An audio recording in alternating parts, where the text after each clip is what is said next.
ఈ రోజు ఈ వీడియోలో ఆలపుల జిమ్ఖానా అనే సినిమా గురించి మాట్లాడుకుందాం.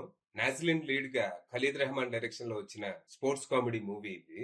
ఈ సినిమా స్టోరీ ఏంటి, దీని మీద నా ఒపీనియన్ ఏంటనేది ఇప్పుడు తెలుసుకుందాం పదండి. ముందుగా ఈ సినిమా స్టోరీ ఏంటంటే, ఈ సినిమాలో మన హీరో జోజో జాన్సన్ బాగా కష్టపడి చదివి ఇంటర్ ఫెయిల్ అవుతాడు. తనలాగే తన ఫ్రెండ్స్ కూడా కష్టపడి ఫెయిల్ అవటంతో ఇక చదివి పాస్ అవ్వటం తమ వల్ల కాదనే నిర్ణయానికి వస్తారు.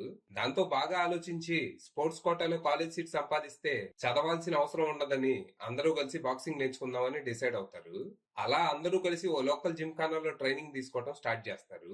అలా ట్రైనింగ్ మొదలుపెట్టిన వీళ్ళు అమేచర్స్ నుంచి ప్రొఫెషనల్స్ గా ఎలా మారారు, ఈ జర్నీలో వీళ్ళు ఎదుర్కొన్న సవాళ్లేంటి, నేర్చుకున్న పాఠాలేంటి, ఇంతకీ వీళ్ళ కాలేజ్ సంగతి ఏమైంది, చివరికి బాక్సింగ్ వీళ్ళ జీవితాన్ని ఎలా ప్రభావితం చేసింది అనేది మీరు సినిమా చూసి తెలుసుకోవాలి.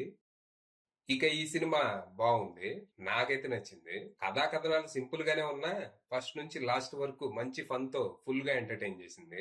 మామూలుగా నాకు స్పోర్ట్స్ బేస్డ్ మూవీస్ అంతగా నచ్చవు, అన్ని ప్రెడిక్టబుల్ గానే ఉంటాయని నా ఫీలింగ్. మనకి స్పోర్ట్స్ అంటే ఫాస్ట్ అండ్ ఫ్యూరియస్. అయితే ఇది రెగ్యులర్ స్పోర్ట్స్ మూవీ కాదు, కొంచెం ఆఫ్ బీట్ ఉంటది. అంటే హీరో కటిక దరిద్రంలో ఉంటూ నానా కష్టాలు పడి ట్రైనింగ్ తీసుకొని అయిన వాళ్ళని పోగొట్టుకుని మ్యాచ్లు ఆడి చివరికి ఛాంపియన్ గా నిలిచే సినిమా కాదు ఇది.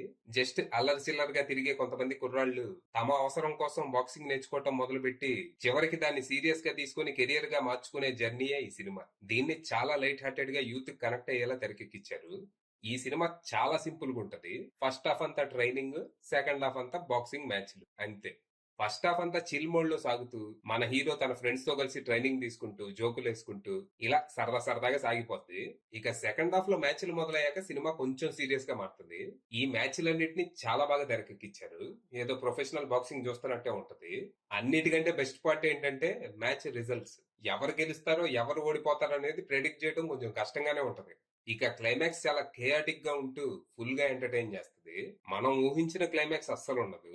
లైగర్ లో పూరి జగన్నాథ్ చెయ్యాలనుకుని చేయలేకపోయింది ఇక్కడ చేసి చూపించారు.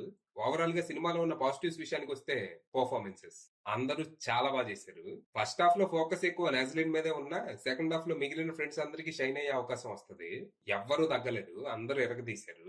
ఇక cinematography, editing and production values top notch ఉండగా విష్ణు విజయ్ అందించిన పాటలు, బ్యాక్గ్రౌండ్ స్కోర్ సినిమా మూడుకి తగ్గట్టు చాలా బాగున్నాయి.